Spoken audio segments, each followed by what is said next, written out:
மேஷராசிக்கு 7.5 சனி எங்களை ஆங்கிக்கிட்டு இருக்கு, பொழிஞ்சுக்கிட்டு இருக்கு அப்படின்லாம் ரொம்ப டென்ஷனில் இருக்கக்கூடிய நபர்களுக்கு ராசிக்கு 7ஆம் இடத்தில் சுக்கிரன் வந்து அமர்கிறது. ஒரு நல்ல ஒளி வட்டம் நம்மளுடைய ஃபேஸில் ஒரு பிரகாசத்தையும் தோற்றத்தில் ஒரு பொலிவு, ஒரு புத்துணர்ச்சி, இதெல்லாம் இந்த வருட கடைசியில் அதுவும் இந்த சுக்கிரன் ஆட்சி பெற்றிருக்கும் காலங்களில் மேஷராசிக்காரர்கள் எதிர்பார்த்து காத்திருக்கலாம். அதாவது இந்த சுக்கிரனுக்கு வேற எந்த விதமான அசுப கிரகங்களின் பார்வை இல்லாமல் இருக்கக்கூடிய ஒரு காலகட்டமாக இருப்பதனால் இவர்களுக்கு ஏதோ ஒரு பாட்டில் சொல்கிறாங்க பாருங்களேன், இந்த டேடி மம்மி வீட்டில் இல்லை, தடை போட யாரும் இல்லைன்னு சொல்கிறாங்க பாருங்க. அதற்கேற்றார் போல் இவர்களுக்கு விசித்திரமான நிறைய தொடர்புகள் ஏற்படும். சரிங்க சார், இந்த தொடர்புகள் எல்லாம் திருமணம் ஆகாதவர்களுக்கு மட்டும்தான் ஏற்படுமான்னா அது கிடையாது, திருமணம் ஆனவர்களுக்கும் ஏற்படும். ஏன்னா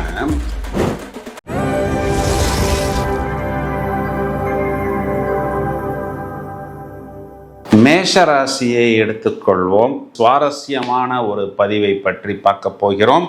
சுக்கிர பயிற்சி. சார், சனி பயிற்சிக்கு வீடியோ போடுறாங்க, குரு பயிற்சிக்கு வீடியோ போடுறாங்க, சுக்கிர பயிற்சிக்கெல்லாம் வீடியோ போடுறீங்களே, இது நியாயமா சார் அப்படின்னு நீங்கள் கேட்பது எனக்கு நன்றாக புரிகிறது.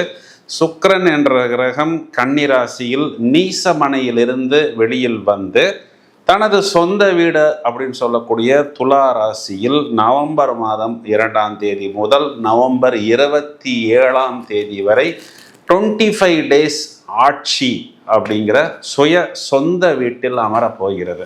சார், வருஷத்துக்கு 2 தடவை, ஒரு தடவை சுக்கிரன் துலாத்திலும் ஒரு தடவை சுக்கிரன் வந்து ரிஷபத்திலும் ஆட்சி பெறத்தானே சார் போகிறது. இதில் என்ன சார் சுவாரஸ்யம் இருக்குது அப்படின்னு நீங்கள் கேட்டால், சுக்கிரன் ஆட்சி செய்யக்கூடிய இதே காலகட்டத்தில் செவ்வாய் என்ற கிரகமும் தனது சொந்த வீட்டில் ஆட்சியாக இருக்கிறது. செவ்வாயை குரு பார்க்கிறது. ராகுவிற்கு திரிகோணத்தில் இந்த சுக்கிரன் வந்து அமர்ந்திருக்கிறது. அப்போ இந்த ராகு என்ன பண்ணும் அப்படின்னா சுக்கிரனாகவே செயல்படும். ஒரு 100 சுக்கிரனை ஒன்றாக இணைத்தால் அதற்கு பலன் என்னவோ அதற்கு நிகரான பலன் தான் இந்த ராகு.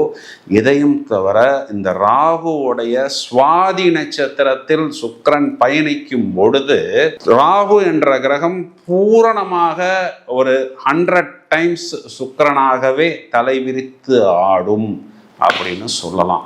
ஸோ சுக்கிரன் சொந்த வீட்டில் ஆட்சி பெற்றிருக்கும் பொழுது இதற்கு மாளவிகா யோகம் அப்படின்னு சொல்லப்படுவது உண்டு.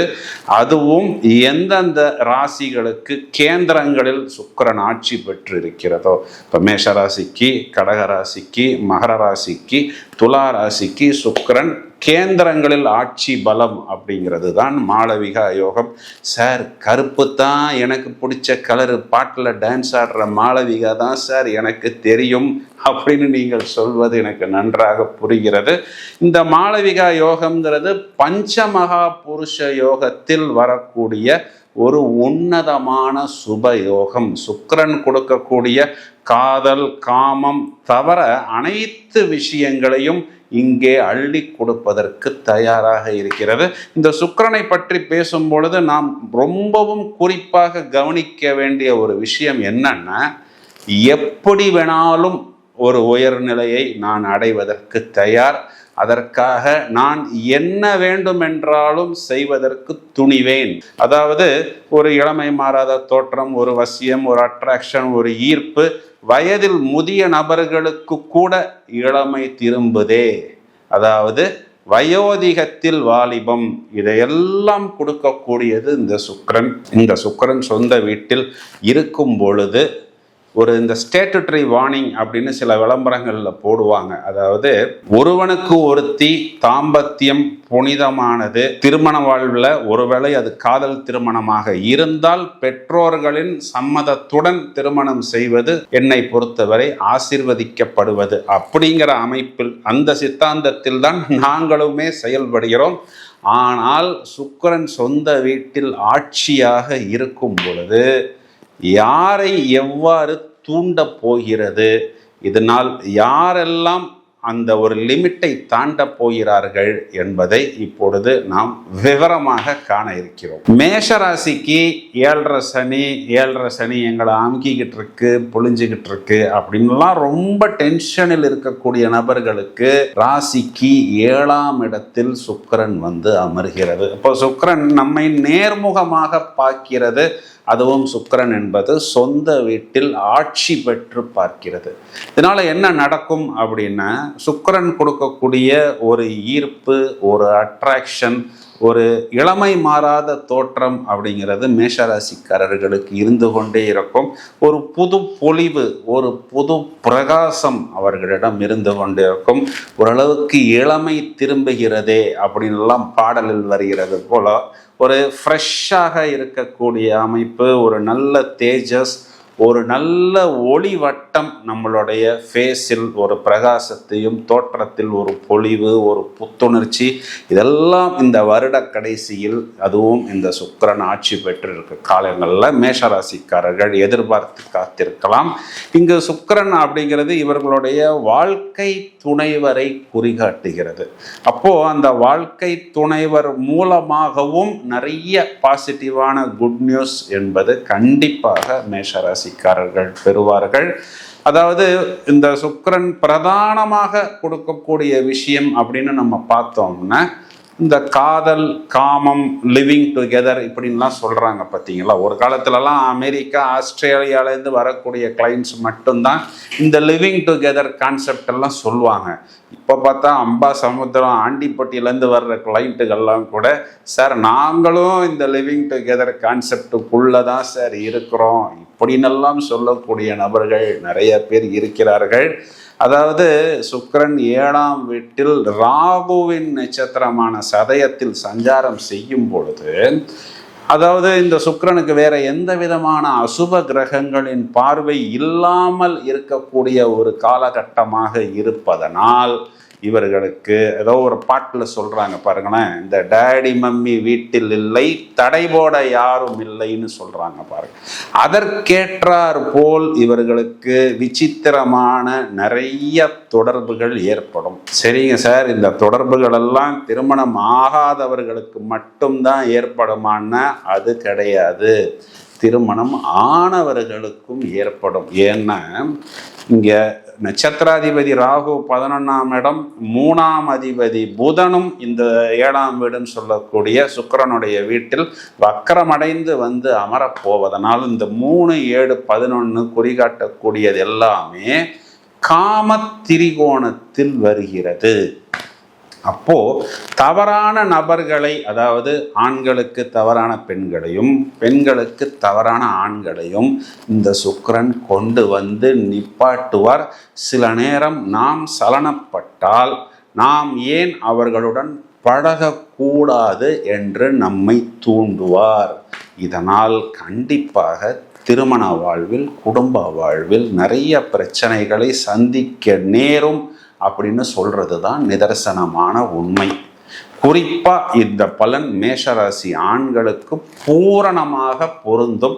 மேஷராசி பெண்களை எடுத்துக்கொண்டோம் அப்படின்னா, பொதுவாகவே இந்த காதல் போன்ற உணர்வுகளை 7ஆம் இடத்தில் இருக்கக்கூடிய சுக்கிரன் கொடுத்தாலும், செவ்வாய் ஆண்களை குறிகாட்டக்கூடிய கிரகம், அவரும் சொந்த வீட்டில் இருந்து இவர்களுக்கு 2ஆம் வீட்டை பார்ப்பதனால் சில நேரம் ஆண்கள் வார்த்தைகளால் கொஞ்சம் இவர்களை ஏதாவது வழக்கத்துக்கு மீறிய சில டென்ஷனை கொடுத்து கொண்டுதான் இருப்பார்கள்.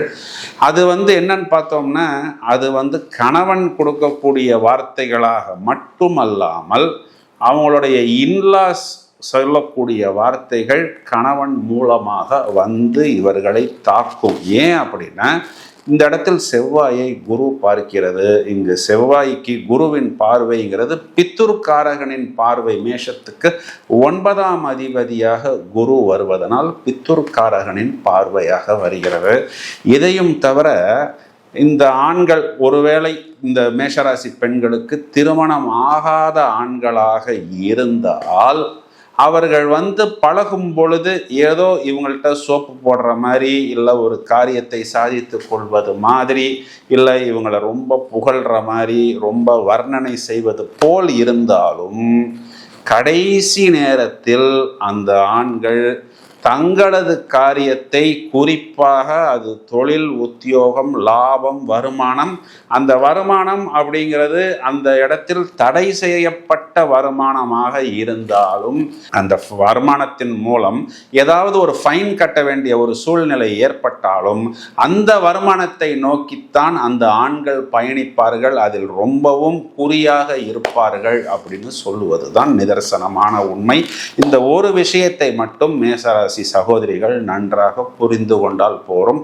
மொத்தத்தில் சுக்கிரன் 7ஆம் வீட்டில் இந்த காலகட்டத்தில் மேஷராசிக்கு வருவது அப்படிங்கிறது ஒரு வசந்த காலமாக எடுத்துக்கொள்ளலாம். அதாவது இளமையே வசந்தவானம், பறவையே வருகவே அப்படின்னு ஏதோ ஒரு பாடலில் எழுதுவது போல்.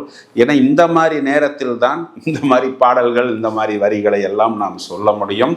ஒரு நல்ல ஒரு ஃப்ரெஷ்ஷாக பல விஷயங்களை ரசிக்கக்கூடிய ஒரு விதமாக, அது நல்ல உணவாக இருக்கலாம், இல்லை நல்ல இசையாக இருக்கலாம், இல்லை நல்ல உடையாக இருக்கலாம், அல்லது ஒரு லக்ஸூரியஸ் லைஃப், வெளிநாட்டு பயணம், இல்லைன்னா வெளியூர் பயணம். சார் அதுக்கெல்லாம் என்கிட்ட காசு இல்லை சார் அப்படின்னு நீங்கள் சொன்னால், நீங்கள் ஒர்க் பண்ணுற ஆஃபீஸில் ஏதோ ஒரு டூர் சம்பந்தமாக கூட்டிகிட்டு போகக்கூடிய விஷயங்கள், ஒரு குரூப் டூராக போவது, இந்த மாதிரி ஒரு நல்ல நினைத்த காரியங்களில் வெற்றியை கொடுக்கக்கூடிய அமைப்பு, நிறைய புதிய வாடிக்கையாளர்கள், புது பார்ட்னர்ஸ் வருவது, குறிப்பாக இந்த மீடியா சம்பந்தப்பட்ட துறை, சினிமா, டான்ஸு, ட்ராமா, இந்த யூடியூப் சேனல், இந்த மாதிரியான விஷயங்களில் இருப்பவர்களுக்கெல்லாம் இந்த மாளவிகா யோகம் மேஷராசிக்கு ஒரு பெரிய ஜாக்பாட்டாக இருக்கிறது. நிறைய வாய்ப்புகள் கண்டிப்பாக வரும். தேவையான விஷயங்களை மட்டும் நீங்கள் உபயோகித்துக் கொள்ளுங்கள். இதில் எது உங்களுக்கு தேவை, எது உங்களுக்கு தேவையில்லைங்கிறது என்னையை விட உங்களுக்கு நன்றாகவே தெரியும். ஜாதக ரீதியாக என்ன அப்படிங்கிற விஷயத்தை மட்டும் நான் உங்களுக்கு சொல்லியிருக்கிறேன். இதனை மட்டும் நீங்கள் பத்திரமாக உபயோகித்து இந்த ஒரு கோல்டன் பீரியடை பிரமாதமாக உபயோகித்துக் கொள்ளுங்கள். வாழ்த்துக்கள்.